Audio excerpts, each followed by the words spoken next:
All right, so we have a very exciting fireside chat from two esteemed leaders in our ZK space and modularity space. Ray from IOSG Ventures will be interviewing CEO Mustafa Al Bassam from Celestia. So please welcome them on stage.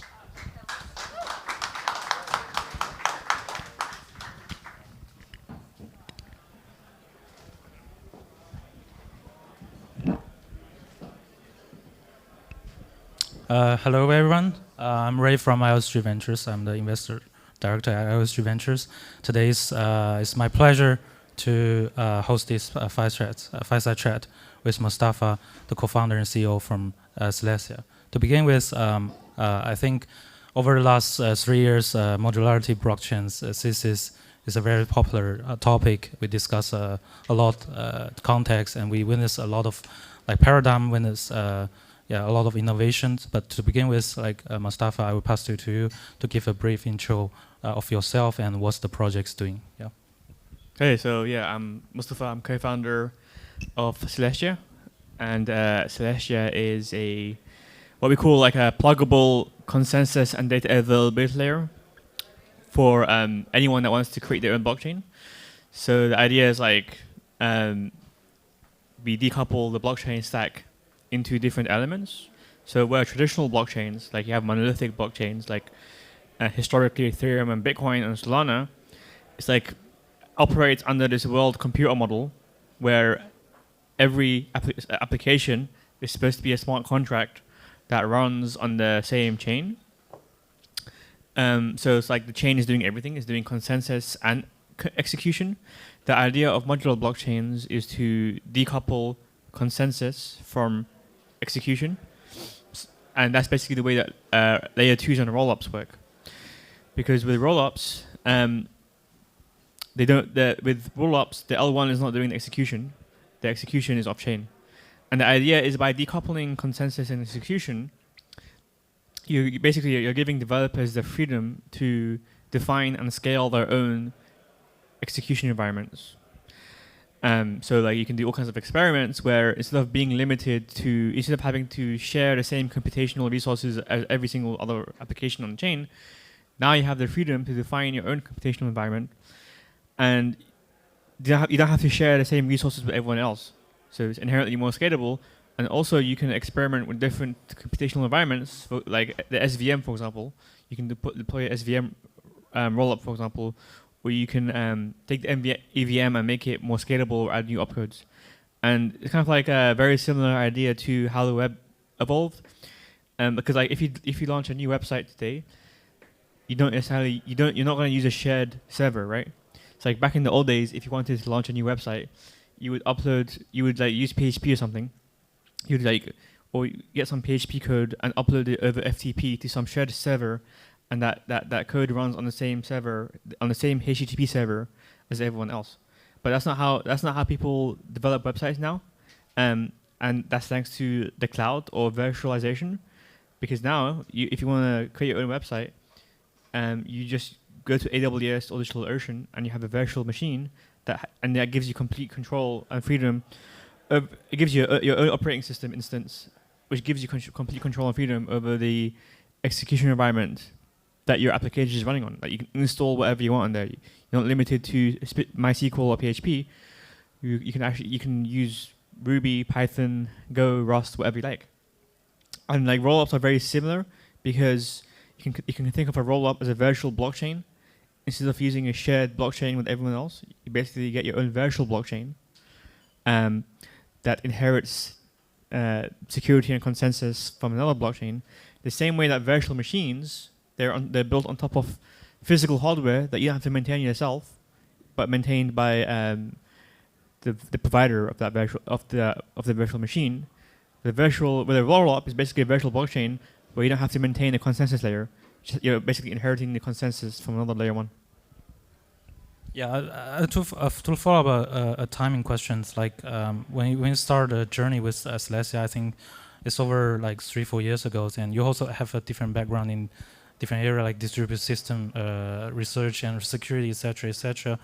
And on the current status, what do you think compared to 3-4 years ago, what actually changed, and what's the main problem you actually resolve? And do you think scalability already, especially for DA problem, do you think it's already resolved by Celestia in some extent?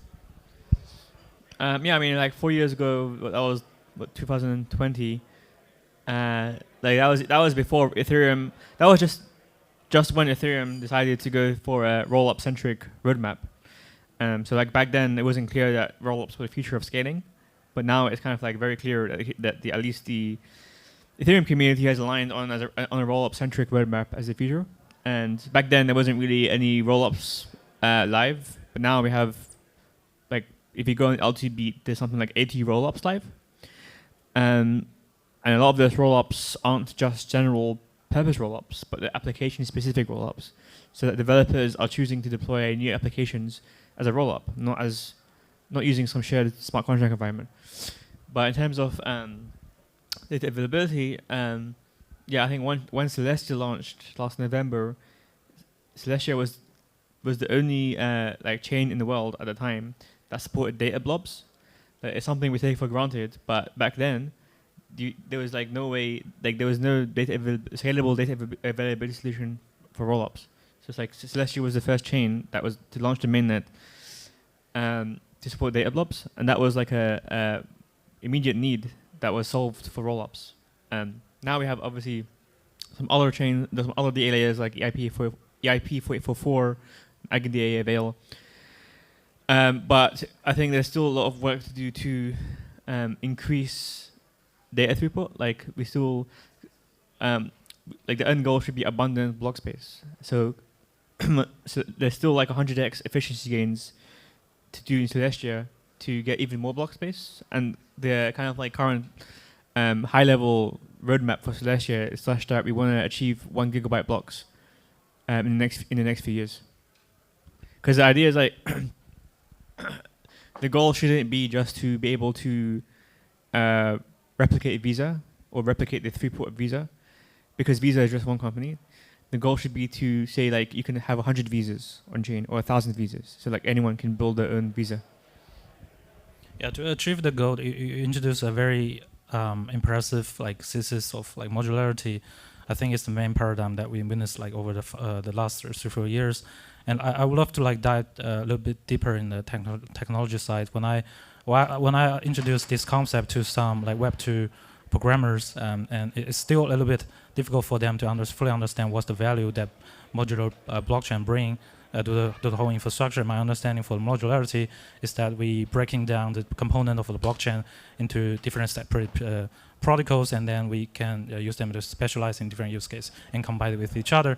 Like what's that? My question here is that what's the main value of the modular blockchain's thesis? What's the main trade-off when you're building a modular blockchain? Yeah, I mean, I would still like use the analogy for Web2, building your application as a rollup instead of using a smart contract is the same as deploying a Web2 application by deploying a virtual machine in the cloud, as opposed to using some shared web hosting provider, which no one does anymore, right? So it's like the several advantages there, which is like, first of all, you have a lot more control and freedom and flexibility over the execution environment in which your application runs, and that's inherently necessary for a lot of applications to be possible, to even be possible in the first place.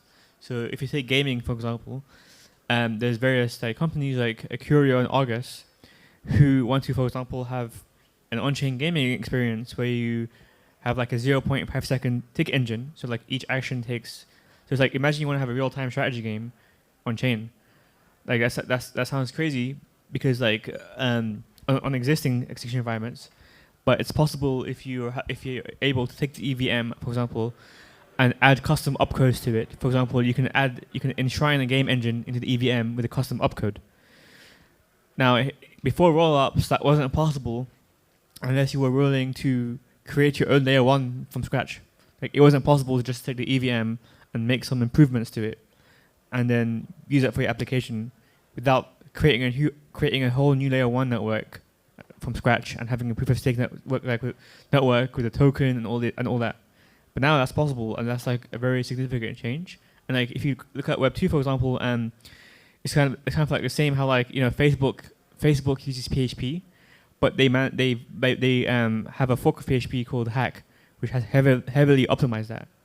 Now imagine if Facebook didn't have the ability to do that because they were forced to use the same execution environment as everyone else. Like Web 2 would look very different today. So it's kind of like similar to that. It's like the ability, flexibility to customize your execution environment fundamentally makes it possible to create different user experiences and build products that simply weren't possible before.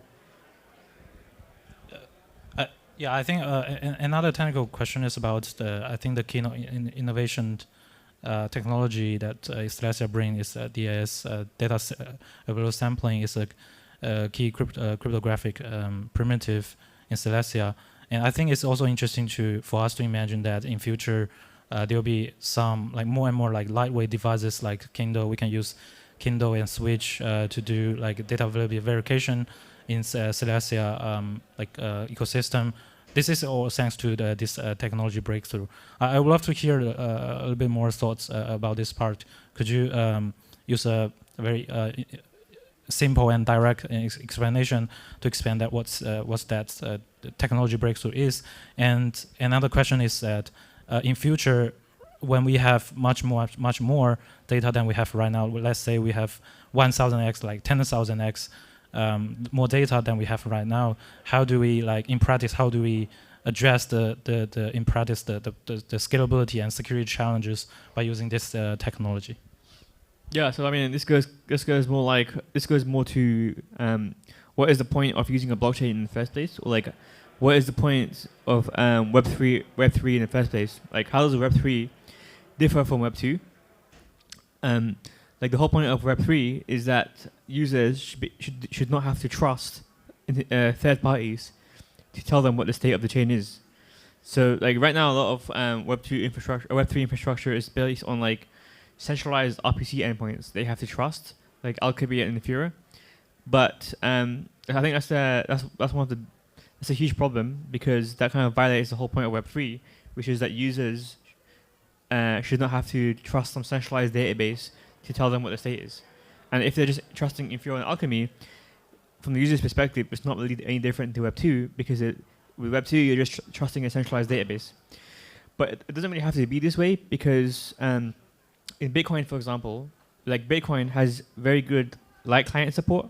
So like you can actually install a Bitcoin wallet on your phone, on your Android, and Bitcoin like mobile wallets, they don't use centralized RPC endpoints, right? There's no the concept of RPC endpoint in Bitcoin is ridiculous, because it's not necessary, because you can actually a wallet in Bitcoin can actually directly interact with the Bitcoin peer-to-peer network, because Bitcoin has good light client support where users can actually directly connect to the Bitcoin peer-to-peer network directly and download the block headers and receive medical proofs of what the state of their account is and incoming transactions. So it's like that should be how it is, and that's how the way that Bitcoin does it. But it's just like, since when Ethereum was launched, it didn't launch with good light client support. So then people started relying on RPC endpoints like Infura and Alchemy, and that's kind of like people have accepted that as the status quo, but it doesn't have to be that way.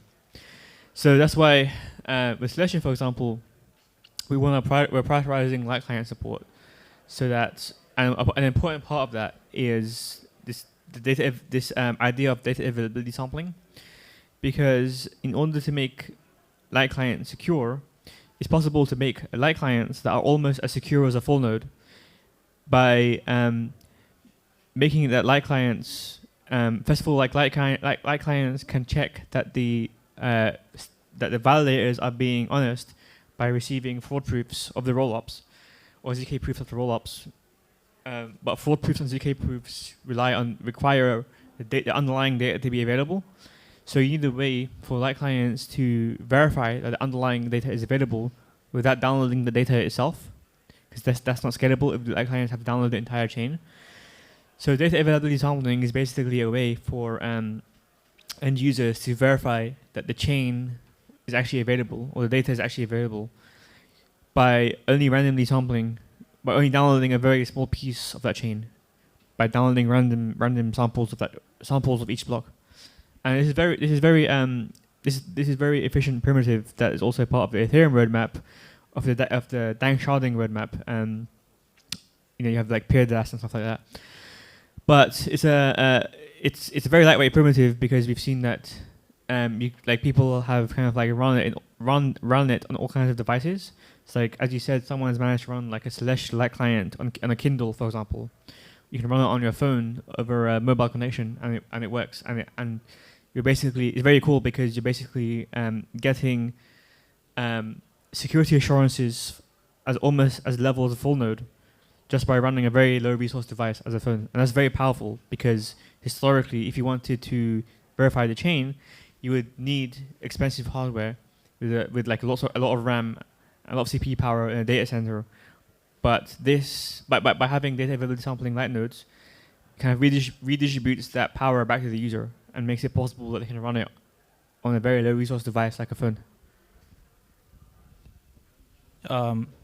About the use case side, also would love to hear that when we have like as many as different nodes due to blockchain data availability, sampling and verification, what will be the biggest high potential use case that can power by this high scale DA solutions?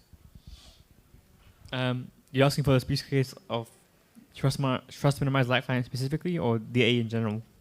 In general, the DA, yeah. Yeah, I mean, the way I see it is like similar to the evolution of internet connections. Like, a lot of use cases were only made possible by increased bandwidth. Like when we had dial-up, like streaming was not possible as a use case. Like, people only realized that video streaming was only possible as a use case when we had broadband. And then even broadband wasn't enough. Now we have like fiber optic, and before fiber optic, replacing CDs or like downloading 100 gigabyte games of the internet wasn't really feasible. So only after fiber optic, those use cases became feasible.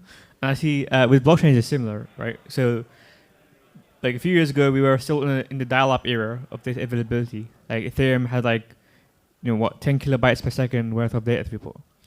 Now we have like DA layers. Now we're kind of like in the early broadband era. So now we can have we went from let's say 10 transactions per second to hundreds or thousands of transactions per second, and that's kind of like enabled all kinds of new applications. I think a good one, for example, it's like on Celestia, it's called Orderly, which is like a much more efficient DEX than other DEXs. That wasn't possible before, because each transaction uses a very high amount of gas, like uses like 10 times the amount of gas as Uniswap, for example. So those kinds of use cases, but once we go to the fiber optic era of data availability, that will enable even more use cases. So for example, there's people that are building like on-chain AI use cases, and in those kind of use cases, they want to upload entire AI models on-chain, so that you can have an AI model that's part of a state machine, and this AI models can be very big, like either megabytes or gigabytes. And for that will only be possible once we have very high throughput availability, where you can actually upload those AI models, for example. Yep, sounds very interesting, and I think we talk a lot enough context about DA parts. But when we still, I'm researchers and looking around, I think right now it's, the industry is still a bit lacking of the very high level, comprehensive, introduction or research. Or I think it's already happened. For example, in ZK, modularity is also happening there. We can see from proof generation to proof verification. I think DA definitely is one of the main modular thesis use case, and after that, when we resolve the DA problem, if we still follow up this modular concept, what other factors are you consider would be interesting to pay more attention if we final goal is to improve the efficiency, to improve the to the scalability of the whole blockchain infrastructure? What other other areas that you think we, as the developers, we should pay more attention to? Well, I mean, I think like cross-chain UX is a big one, but I know there's a lot of people working on that, with like chain abstraction, intents, and kind of cross-contract calls. Ideally, we want to make it that so that in a world where there's hundreds or thousands of rollups, from end user perspective, they don't even know they don't even know that they're interacting with these rollups. But from the end user's perspective, it should feel like almost it's just like they're interacting with one chain. That's we're kind of like definitely moving towards that with things like cross-chain contract calls and chain abstraction. But I think there's a lot of work to make sure that all the parties in the ecosystem make sure they support that kind of thing, especially, for example, like wallets, exchanges, block explorers, that kind of thing.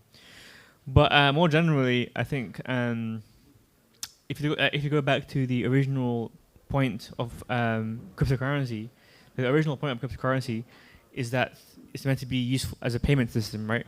It's like peer-to-peer payments. But like 15 years later, that use case hasn't even gone mainstream, and it hasn't really been proven. Right now, like crypto is still early, so it hasn't actually been proven that any crypto use case has sustainable product market fit, except for this idea of a store of value, like people holding onto coins because they hope it will have value, for example. And then we do see some people using it as a payments, but it hasn't really gone mainstream. So it's like, why hasn't that gone mainstream? Like, so what I want to see is like more attempts or solid attempts to actually go back to the original use case of crypto, which is peer-to-peer payments, and see like that actually like credibly replace people sending money on like PayPal or bank transfers, for example. But we haven't seen that, and it's kind of crazy. Like there isn't even a single chain right now or execution environment where you can where you can confidently say, let's integrate that into WhatsApp or Facebook, and it can handle the world's payments or like payments for billions of users. From the perspective of the customer side, because we are doing investment, we also like need to, when we like doing this is a part of the DD process, is that we also want to ask the potential clients and potential developers who have the potential demands to using our product. We'd love to hear a little bit more on this side, BD side, compared to we know that after EIP 4844, the rollup cost has already significantly reduced, but in some scenarios the cost structure is still a little bit unstable, and compared to Ethereum Layer 1 DA, what will be the main value or of the alternative DA solutions, and how do you persuade your different clients? And I believe that there should be some different customers profile here that you should have prioritized. Like, yeah, we'd love to hear the thoughts. Yeah, so I mean, Ethereum DA is still kind of very limited in terms of throughput, even when you go to like the full length sharding roadmap. Like right now, it's something like 375 kilobytes of data per block. Even with the full length sharding roadmap of 16 megabytes per block, there's still a pretty limited amount of data throughput. So I mean, what we're seeing with Celestia, for example, is like a lot of the general purpose rollups that use Ethereum for DA, like rollups like Base, Arbitrum 1. But for developers that want to build application-specific rollups, and a lot of them they're L2s on Ethereum directly, and some of them are L3s as well. But they go and use Celestia because like 375 kilobytes per block isn't enough. But also, the Ethereum right now only supports 3 data blobs per block, and that's fine for if you assume that there's a few big general purpose rollups. But if you assume a world with hundreds of rollups, then 3 data blobs per block is not really enough capacity. So that's why like we're seeing a lot of demand for specifically application-specific rollups, choosing Celestia as a data layer. But anyway, I think the long-term goal is like, even if you look like the 16 megabyte length sharding roadmap, Yeah, sure. Like in the goal, like the first goal should be, okay, let's achieve Visa level throughput, like 20,000, 100,000 transactions per second. But the way that we look at it is that achieving the throughput of one Visa is not enough, because like Visa is like one company, right? It's like we're trying to create a new infrastructure, not for one company, but for the entire world, and like thousands of companies, and where transactions take place. So it's not about replicating the transaction of one Visa, but can we create a system where 1,000 visas can exist? Like people can create, everyone can have their own Visa. Not everyone, but like maybe companies can have their own Visa, or like there's many different execution environments that are handling 100 kTPS or 20 kTPS, and that's kind of like what our vision is with Celestia, and why we want to achieve 1 gigabyte blocks, because it's not about one visas, but like 100 or 1,000 visas. Yep. Maybe I have a final questions. Maybe not that relevant to the technology side.